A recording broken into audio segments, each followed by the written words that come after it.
Bom dia, igreja, a graça e a paz, amém? Estou muito feliz de estar aqui nessa manhã com vocês.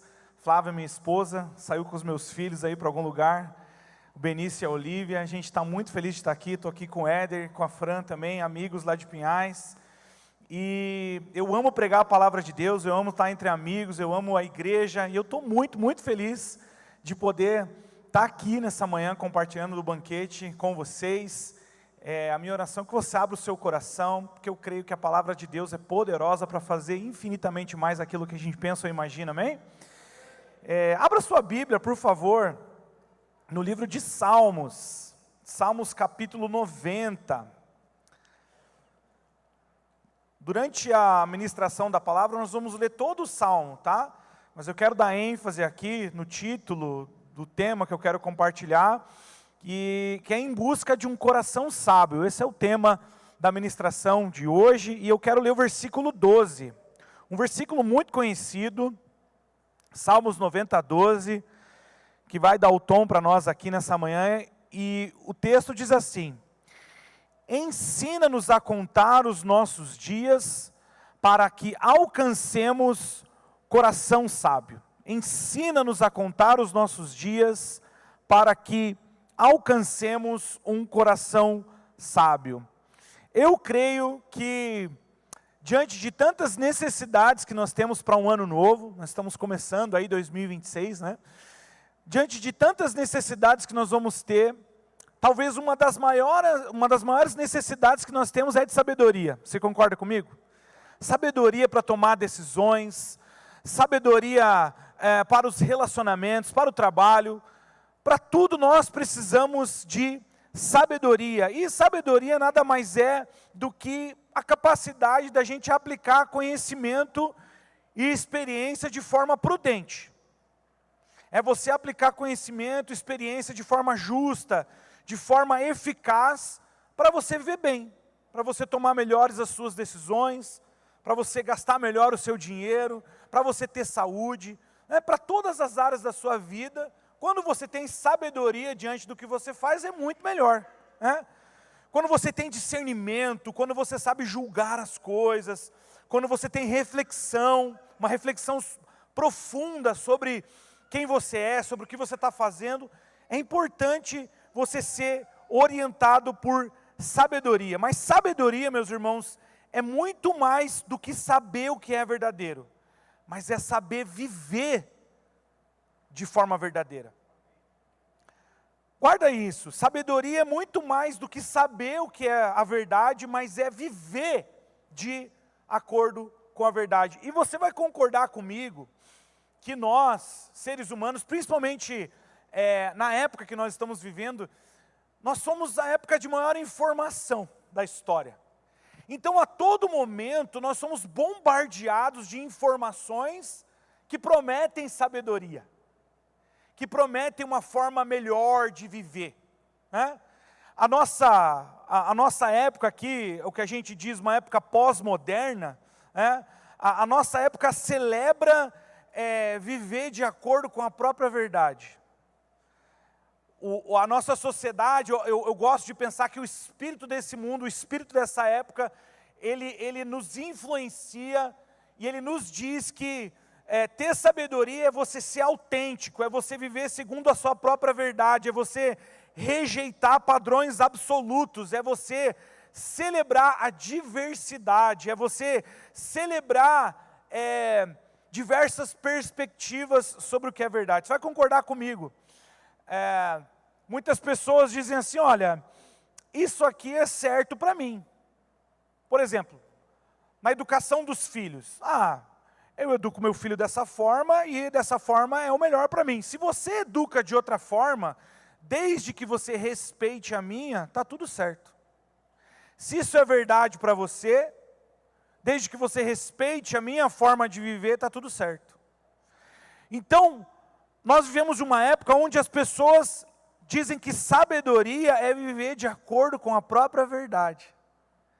Viver de acordo com os próprios padrões. Mas o que a palavra de Deus nos diz? Tem um pensador chamado Zygmunt Bauman, Ele é um filósofo da nossa época, ele não é cristão, mas ele é um pensador sobre o comportamento humano, e ele vai sintetizar o que eu disse sobre o ser humano de uma forma muito interessante. Ele diz o seguinte, ó: vivemos em uma modernidade líquida, onde nada é fixo. Sabedoria é saber fluir com as mudanças. É isso que o mundo nos diz. Mas o que a palavra de Deus nos diz sobre sabedoria? Onde a sabedoria começa para Deus e onde ela termina? Provérbios, capítulo 9, versículo 10, nos diz isso de maneira muito clara.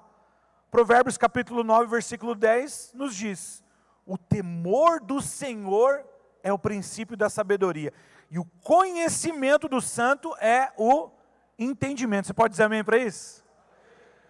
Então, meus irmãos, por mais que a gente tenha muitas informações, isso é bom, não é ruim.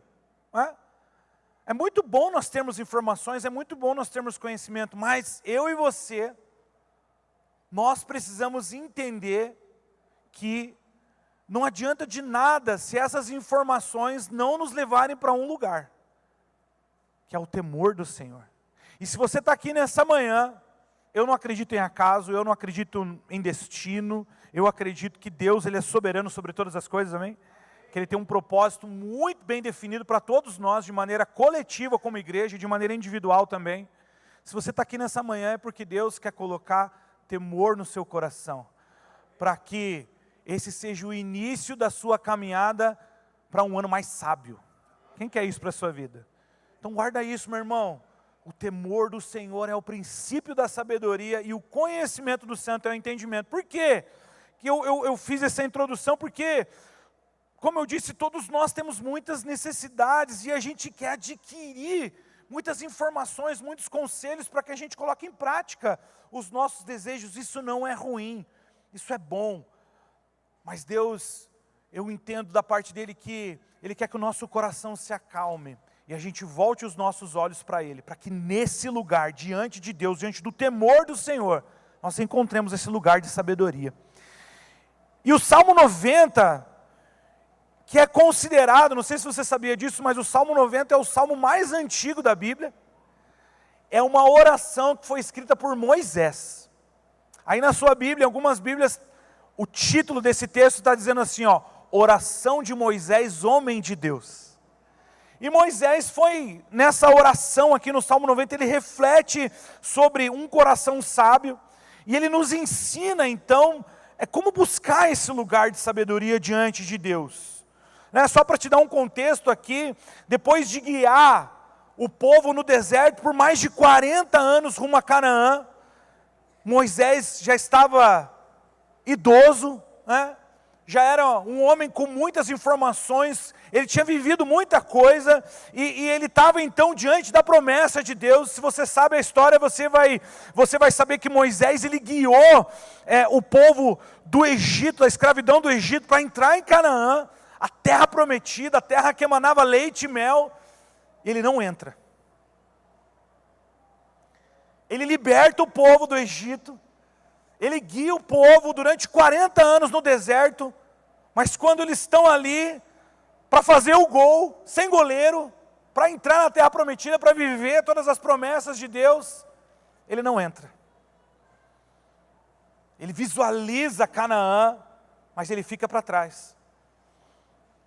Então ele vai refletir sobre isso, ele vai refletir sobre essa caminhada, e aí ele escreve esse salmo. Ele faz uma linda reflexão que busca um coração sábio. Moisés nos ensina que a sabedoria é desenvolvida em uma vida diante de Deus. Diante de Deus. E por que, pastor, um coração sábio e não simplesmente sabedoria? Isso faz toda a diferença, meu irmão, porque o coração fala do nosso íntimo, e as verdadeiras mudanças, elas não começam do lado externo. As verdadeiras mudanças, elas começam internamente. Estou aqui para dizer para você que talvez, as coisas, elas não mudem. Mas o que muda é você diante das coisas. Talvez as circunstâncias, meus irmãos, elas não mudem. Porque Deus quer que antes de simplesmente mudar uma circunstância, você mude diante de uma circunstância, amém? E foi isso que aconteceu com Moisés. A gente percebe o desenvolvimento de um caráter, de um homem de Deus diante das circunstâncias.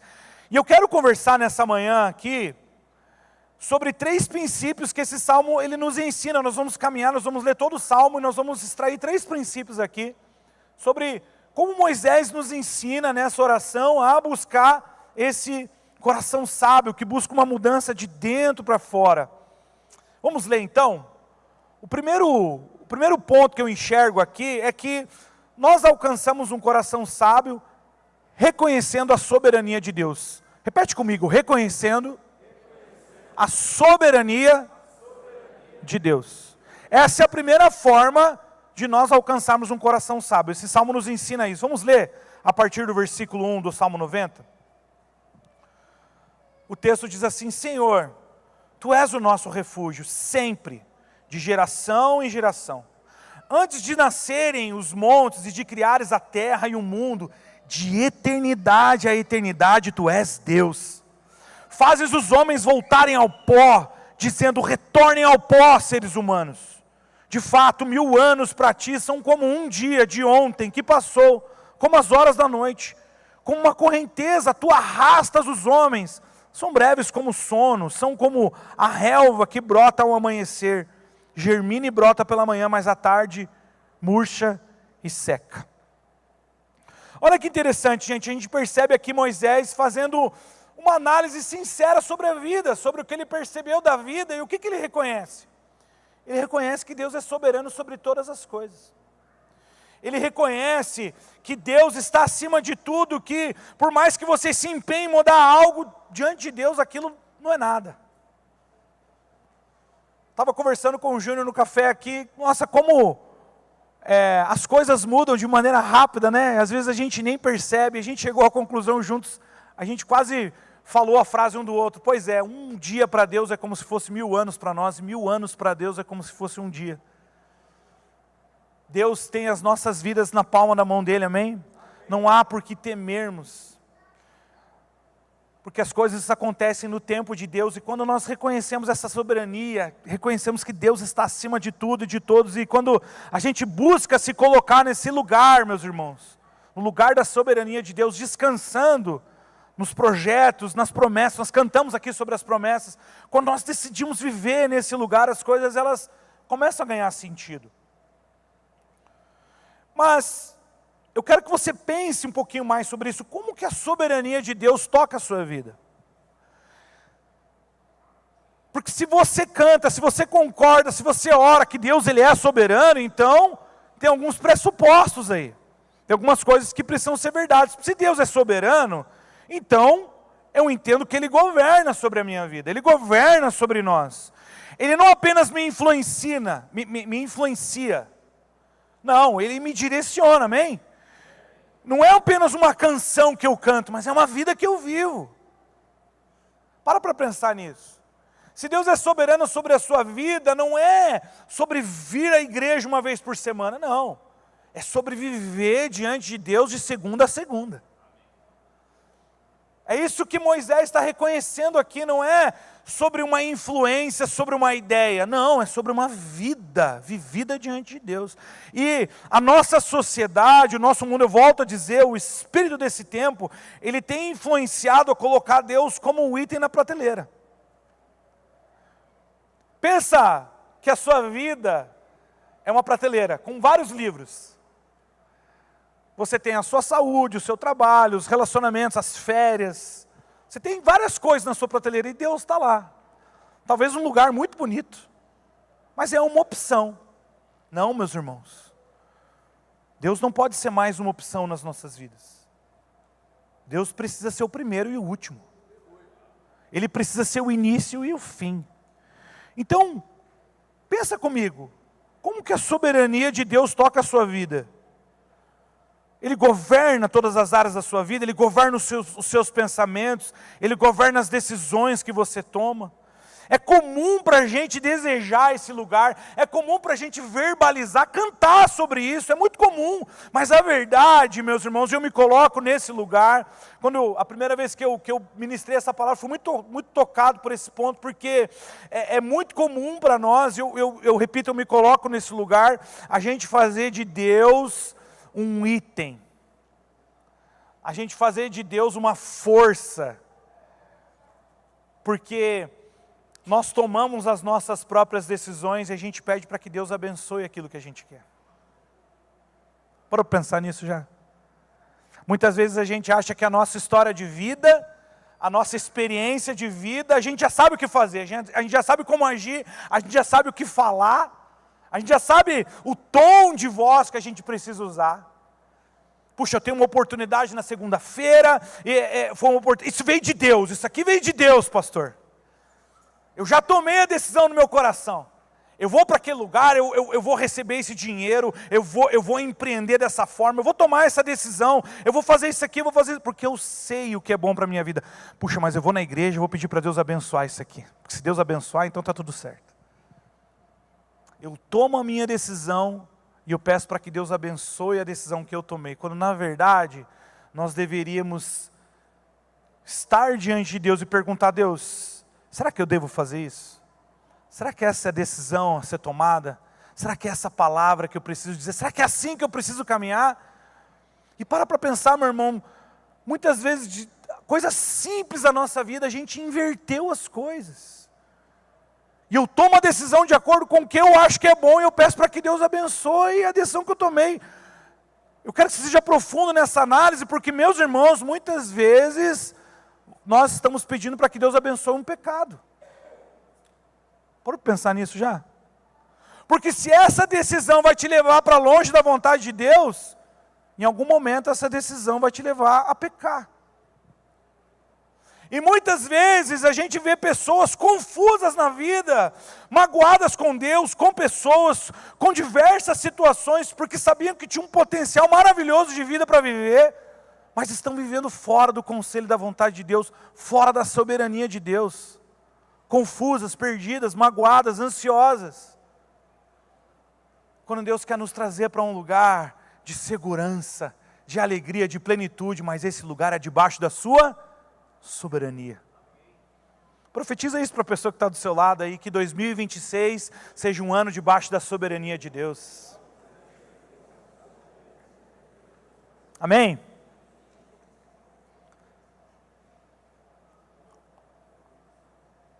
O profeta Obadias capítulo 1, versículo 3, ele já evidenciava isso. Olha o que diz Obadias capítulo 1, versículo 3, ele diz, é Deus fazendo uma constatação, ó, o orgulho do seu coração te enganou.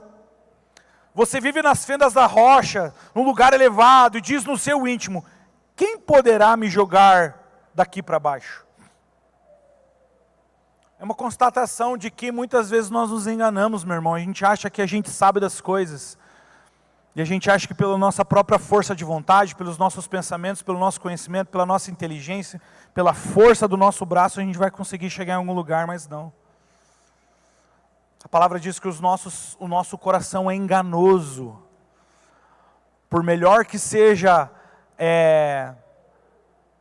a sua decisão, por melhor que seja o pensamento que você tem em relação a algo, diante de Deus, isso pode ser um engano. Olha o que diz Números, capítulo 14, versículo 34. Quero te levar para o contexto de Moisés mais uma vez aqui. Números capítulo 14, versículo 34, diz assim o texto. Durante 40 anos vocês sofrerão a consequência dos seus pecados e experimentarão a minha rejeição. Cada ano corresponderá a cada um dos 40 dias em que vocês observaram a terra. Deixa eu trazer você para o contexto aqui. Você sabia que o povo não era para ficar 40 anos no deserto? Não, era para ficar pouco tempo. E Deus leva o povo e Ele mostra Canaã. Ele fala, ó, está aqui a terra prometida. Vão lá, espiem a terra. E vão lá 12 espias. E eles voltam então com uma resposta. Realmente, essa terra é boa. tem campos para a gente plantar, tem muita comida, é fartura, mas deixa eu falar para vocês, essa terra tem muito gigante. Tem um povo lá que se a gente entrar, eles vão nos matar no primeiro dia. 10 desses espias falaram isso, eles ficaram com medo do que eles viram naquela terra. Josué e Caleb não, nós vamos entrar naquela terra porque Deus está conosco. Se Ele falou, a gente vai conseguir. Mas o povo não deu ouvidos a Josué e Caleb, eles deram ouvidos aos 10 espias. Por quê? Porque eles não estavam debaixo da soberania de Deus. Eles escolhem então viver a incredulidade. Por causa da incredulidade, o que o texto diz? Ao invés de vocês experimentarem 40 dias, vocês vão experimentar 40 anos. E por causa do pecado de vocês, uma geração inteira vai morrer. Porque eles decidiram viver fora da soberania de Deus, eles experimentaram de aflição. Eles experimentaram do que o pecado levou eles a experimentar. Então o contexto nos mostra que a oração de Moisés foi feita exatamente nesse momento. Ele percebeu que Israel não estava vivendo de acordo com a soberania de Deus. A Bíblia diz que o povo teve medo. Eles não levaram em consideração o que Deus já havia determinado. E meus irmãos, isso acontece conosco, é quase que comum. Nós não levarmos em consideração aquilo que Deus já disse. Porque Deus vai nos colocar em situações onde a gente precisa exercer o quê? Fé. Onde a gente precisa olhar para a situação e dizer, puxa, eu não vou viver de acordo com o que os meus olhos estão vendo. Não, eu vou viver de acordo com o que a palavra de Deus está dizendo. Mas o povo não fez isso. Números capítulo 14, versículos de 1 a 2, diz que naquela noite, toda a comunidade começou a chorar em alta voz. Todos os israelitas, eles se queixaram contra Moisés, contra Arão, e toda a comunidade lhes disse, quem dera tivéssemos morrido no Egito ou neste deserto. Eles não consideraram a Deus, eles consideraram as circunstâncias. E meu irmão, quero dizer para você, às vezes, Deus permite que nós sejamos colocados em situações onde nós seremos provados. Situações difíceis, pessoas difíceis, momentos difíceis, mas isso não é para nos punir, isso não é para que a gente sofra não, mas é para que Deus extraia de nós o quê? Fé, colocando Ele no lugar mais alto, porque além das circunstâncias está Canaã, além da circunstância difícil que você está vendo, além desse momento difícil que você está vivendo, além dessa incerteza, além dessa dúvida, além desse momento que você fala, meu Deus, eu não sei como é que eu vou agir, eu não sei o que eu vou fazer, além dessa circunstância está Canaã, uma terra que emana leite e mel, e Deus está lá, e a sua prosperidade em Deus está nesse lugar.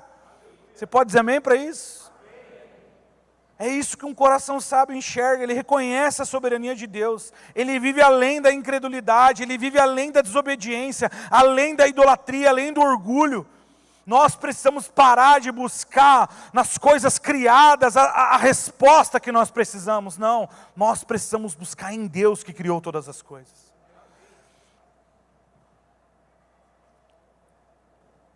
Porque a gente não reconhece a soberania de Deus em todas as áreas das nossas vidas, nós não vivemos a totalidade das suas promessas. Quem crê que existe promessa de Deus para a sua vida aqui? Quem crê que existe uma promessa de Deus para a sua vida? Deixa eu falar para você, meu irmão, essa promessa será cumprida quando a soberania de Deus for suficiente para você. Quando a soberania de Deus for o lugar que você vive, eu volto a dizer, não é um culto todo domingo, é uma vida vivida de segunda a segunda. É isso que Deus espera de nós, que a gente creia, que a gente responda a isso. E Israel é uma prefiguração de nós, né? E Israel nos ensina que naturalmente, meu irmão, a gente escolhe viver assim. Naturalmente, a gente escolhe viver fora do padrão de Deus, é natural para a nossa natureza pecaminosa, a gente alimenta o desejo de fazer as coisas da nossa forma, achando que a gente tem autonomia. Eu não sei se você tem essa dificuldade, mas eu tenho. Eu estava falando com o Júnior, a gente estava falando aqui sobre como a gente é meio pragmático nas coisas, sabe? Eu sou assim, eu preciso ter o A, o B e o C escrito para fazer o D. Eu preciso de planejamento, preciso das coisas escritas. Eu preciso saber, então para eu chegar nesse lugar, o que eu preciso fazer? Preciso fazer isso, isso, isso. Então se eu fizer isso, isso, isso, vai dar certo. Vai. Com Deus não é assim. Com Deus não é assim. Com Deus as coisas não são pragmáticas. Por quê? Porque nós precisamos nos lançar em fé. E para ter fé, você precisa abrir mão de você mesmo.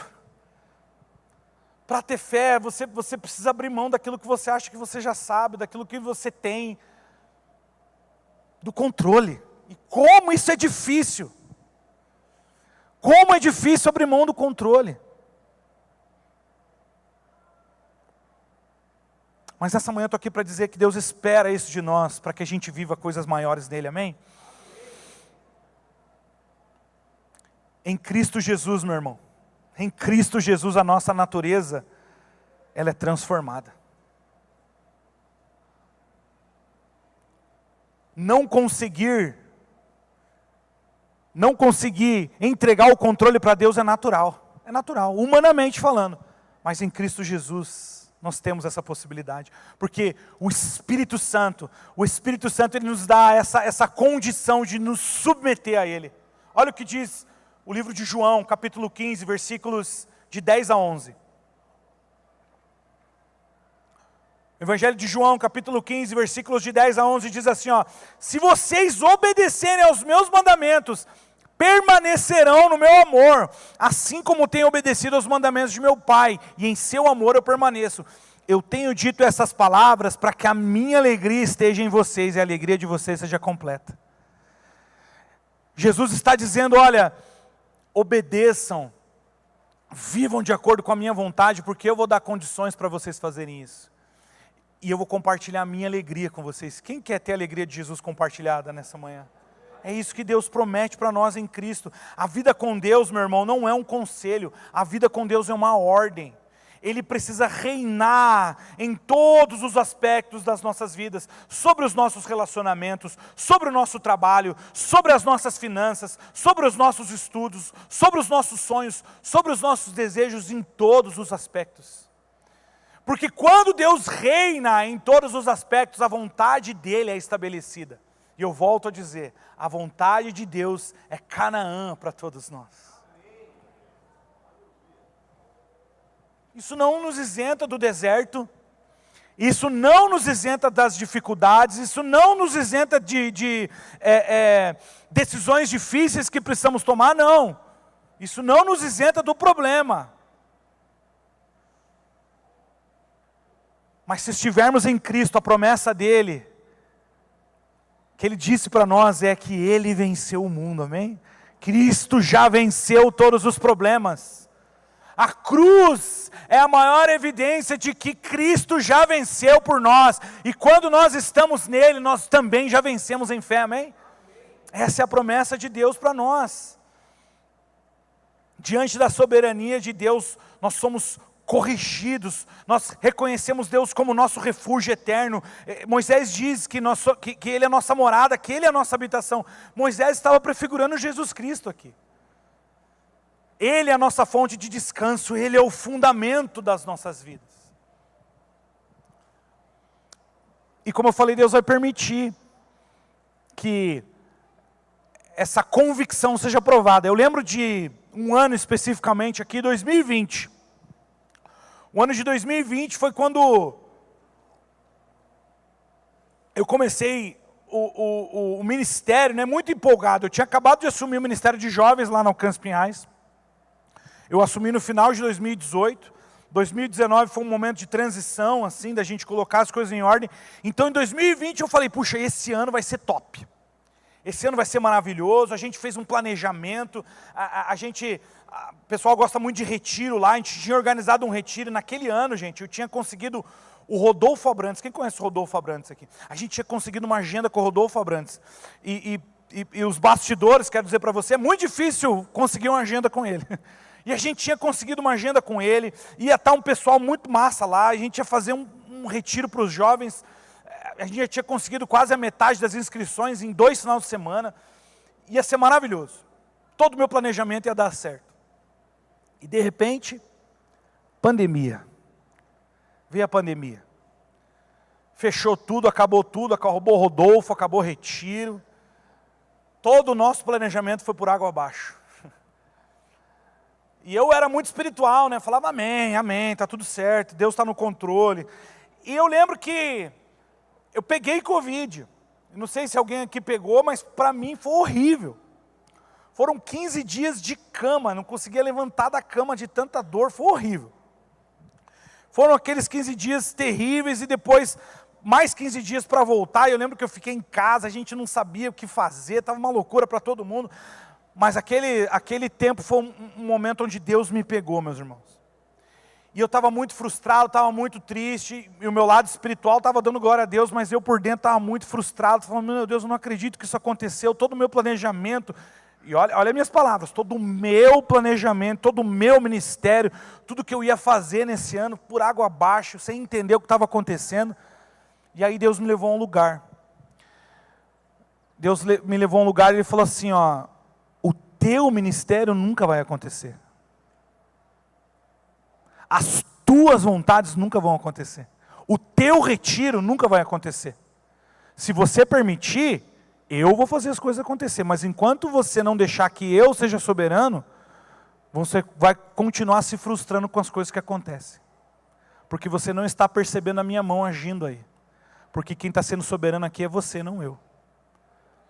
E eu estou te trazendo um exemplo aqui de um pastor que queria fazer a vontade de Deus, meu irmão. Mas do meu jeito. E eu entendi, puxa vida, Senhor, obrigado. Eu entendi, meus irmãos, que naquele momento Deus não estava sendo soberano. E para e pensa, eu estava querendo fazer a vontade de Deus. Eu estava querendo fazer um retiro super espiritual, meu irmão. Mas do meu jeito, na minha vontade, sendo eu o soberano sobre todas as coisas. E eu fui corrigido, não foi fácil. Eu tive que abrir mão de muita coisa, de um jeito de funcionar ministerialmente. Mas eu entendi que quando Deus fosse soberano sobre as coisas, eu precisei ser corrigido por Deus para que a soberania dele fosse restabelecida sobre a minha vida, para que as coisas fossem feitas do jeito dele e não do meu. Rodolfo nunca foi no nosso retiro, mas o Espírito Santo sempre esteve lá. E foi muito melhor. Eu quero dizer para você, talvez as coisas não aconteçam do seu jeito. E para você isso possa ser frustrante. Mas se as coisas acontecerem do jeito de Deus, vai ser muito melhor do que você pensa ou imagina. Então, em primeiro lugar, um coração sábio, ele é encontrado quando a gente reconhece a soberania de Deus. Em segundo lugar, esse salmo nos ensina que a gente alcança um coração sábio reconhecendo a nossa fragilidade. Repete comigo, reconhecendo a nossa fragilidade.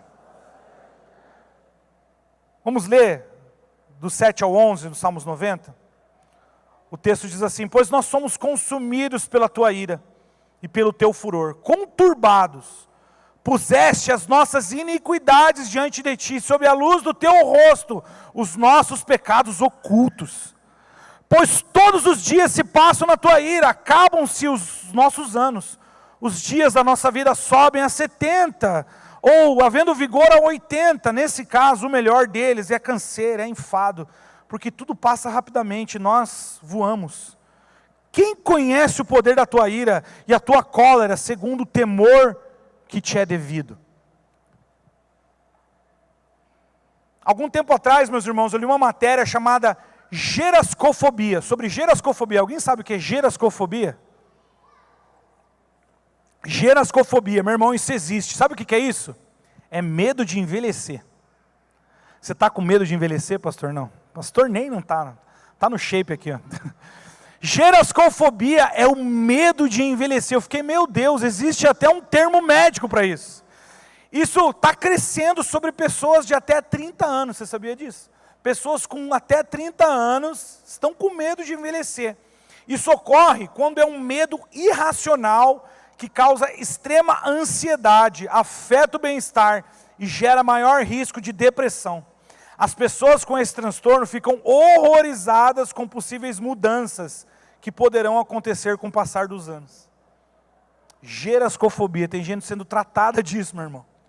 E eu estava pensando sobre isso porque Moisés, ele ensina sobre transição de vida nesse salmo. Sobre como você pode, por muitos anos, ser o gás da coca. Já pensou nisso? Por muitos anos você é o cara, você é a mulher, você está fazendo tudo do jeito que tinha que fazer, você está muito feliz, mas de repente aquele lugar é tirado de você. De repente mudam as coisas mudam. E de repente você não tem mais aquele lugar de proeminência, aquele lugar de destaque. Isso aconteceu comigo agora, alguns meses atrás. Eu fui líder lá dos jovens na Alcance Pinhais por 7 anos. E de repente, a gente transicionou o ministério. Eu estava conversando com os líderes lá, daqui a 1 ano, porque vai entrar gente nova, e glória a Deus por isso, daqui a 1 ano vai ter gente que não vai saber quem eu sou. Porque o tempo vai passar e as coisas vão passar, porque não é sobre nós, é sobre Deus, amém? E Moisés está ensinando sobre isso aqui. Na segunda parte do Salmo é exatamente isso que Moisés reconhece. Como o ser humano é frágil diante da grandeza de Deus.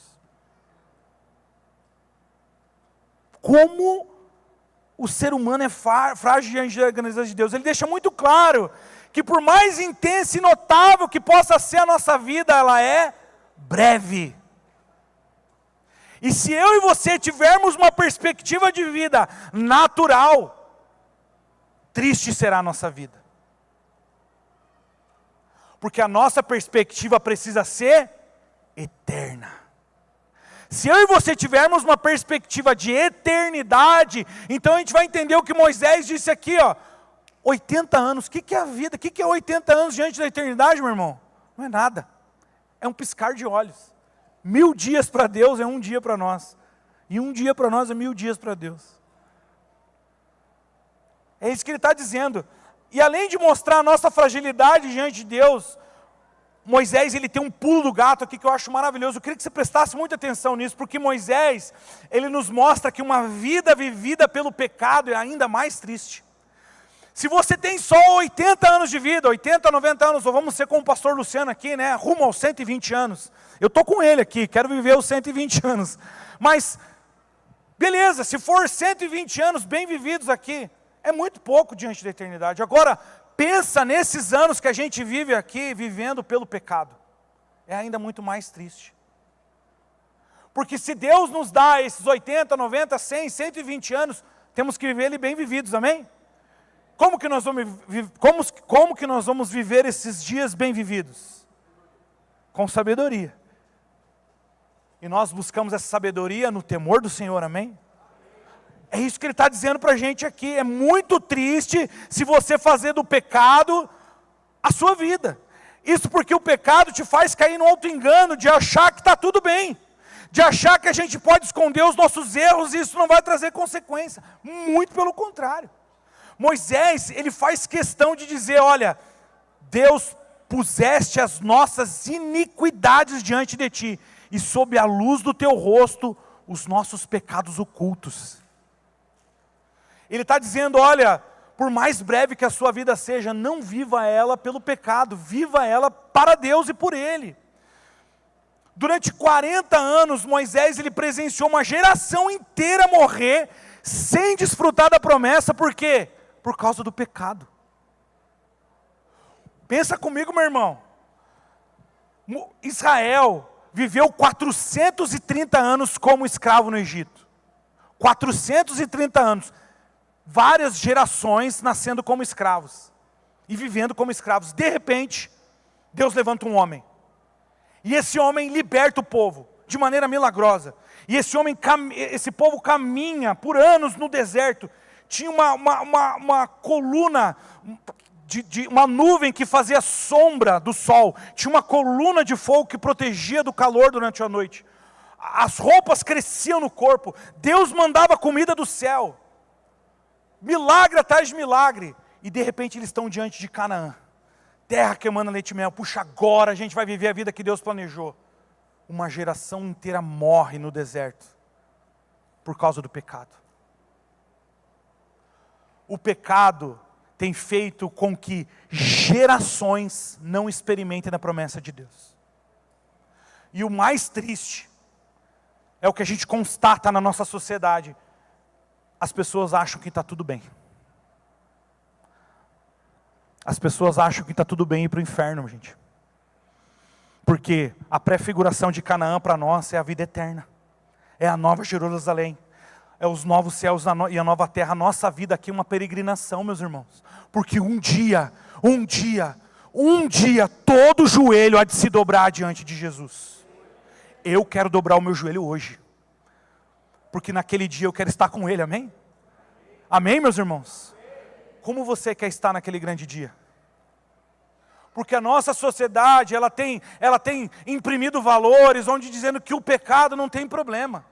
Que o aborto é normal. Que o divórcio é normal.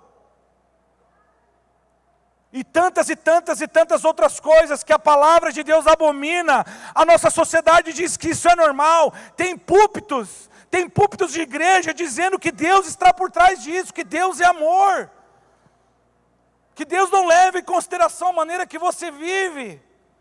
Porque Ele é amor, Ele quer te fazer feliz. Essa não é a palavra de Deus, meu irmão.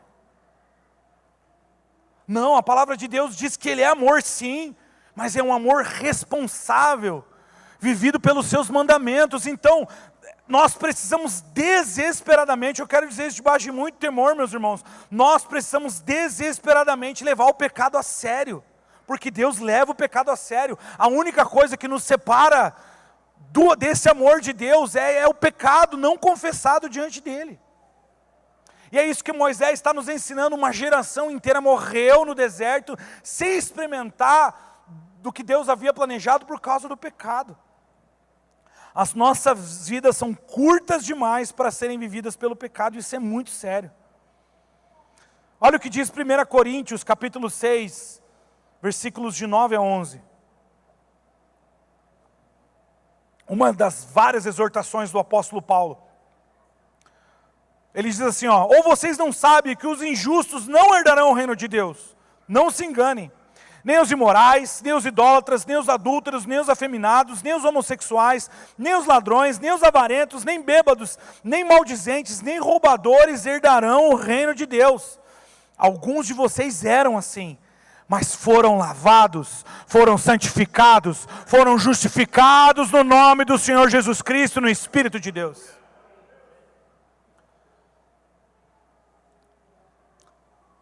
Nós precisamos levar o pecado a sério, porque Deus leva, e o diabo também leva.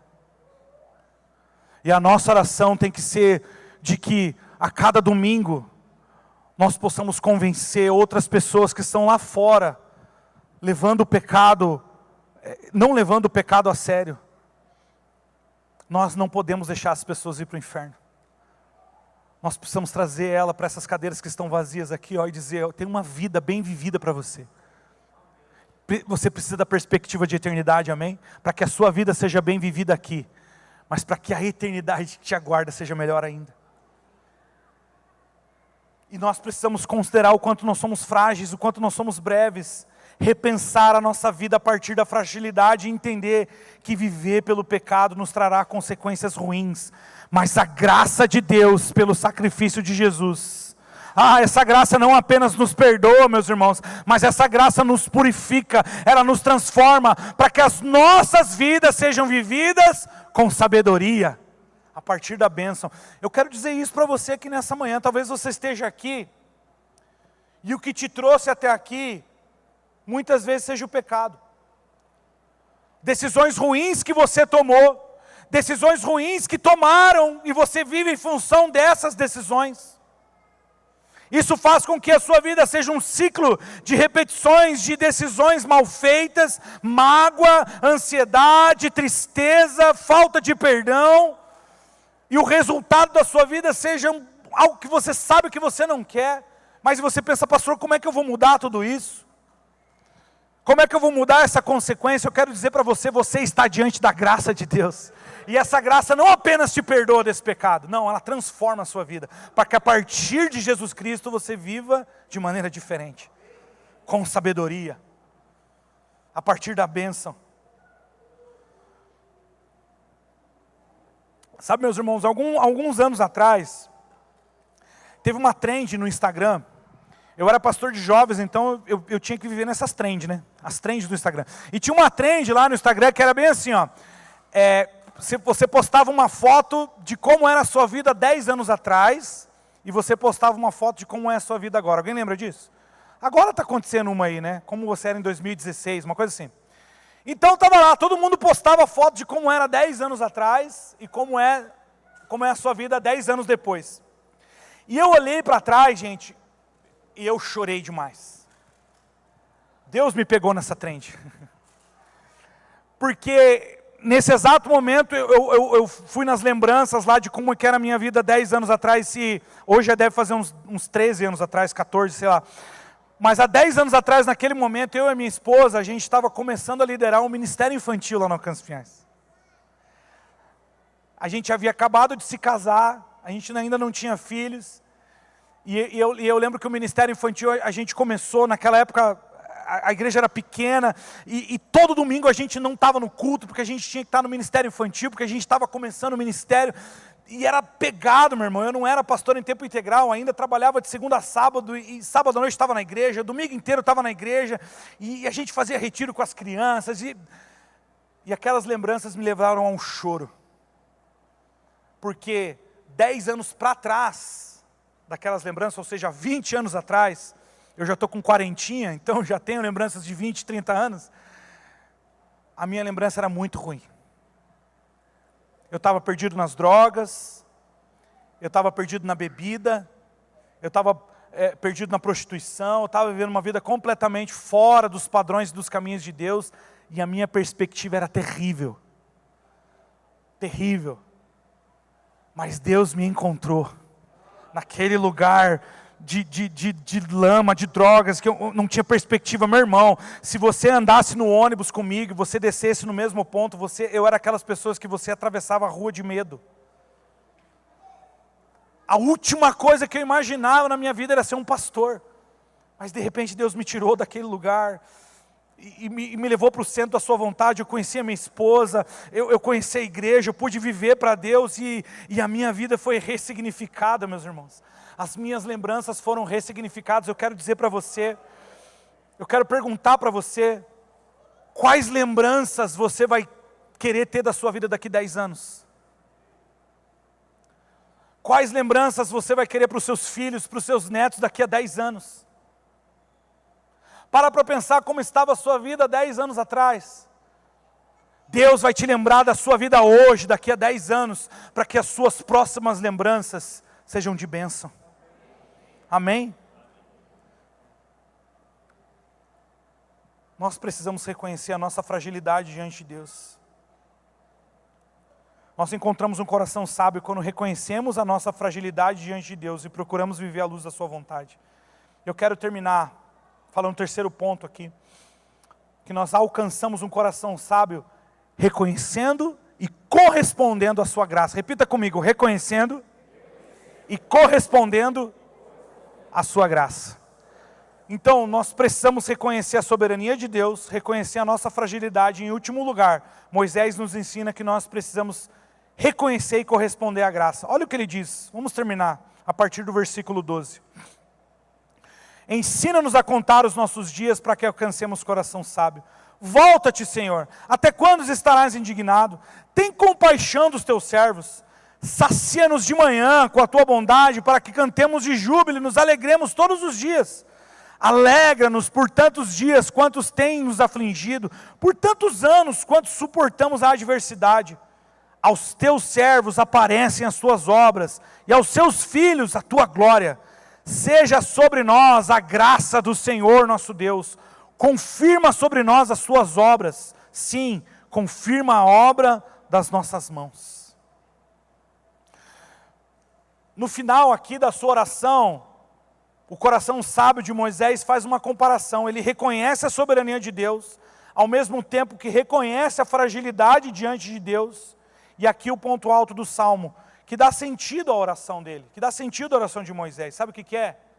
O quebrantamento. Repita comigo: quebrantamento. Mais forte: quebrantamento. É isso que dá sentido. E o quebrantamento é reconhecer a nossa dependência de Deus, meu irmão.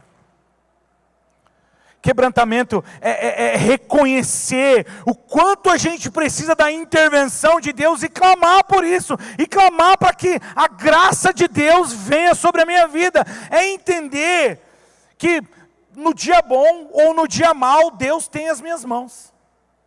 É reconhecer que no dia bom Deus está lá, e no dia ruim Ele também está. É reconhecer que no aniversário de uma criança Deus está lá, mas no velório Deus também está lá. E é reconhecer que nós dependemos da graça e do favor de Deus em todos esses momentos. Isso é viver de maneira quebrantada. E eu quero explorar com você aqui, que do versículo 12 ao 15, a gente pode enxergar como isso se resume de 4 formas. A primeira é que o próprio Deus é a nossa sabedoria. A gente precisa, isso está explícito no versículo 12, né? A gente precisa olhar para nós, olhar para as pessoas, olhar para as circunstâncias através da ótica de Deus e não da nossa. Porque quando você olha a partir da ótica de Deus, você percebe que você não toma decisões baseadas no que você vê, mas no que Deus vê.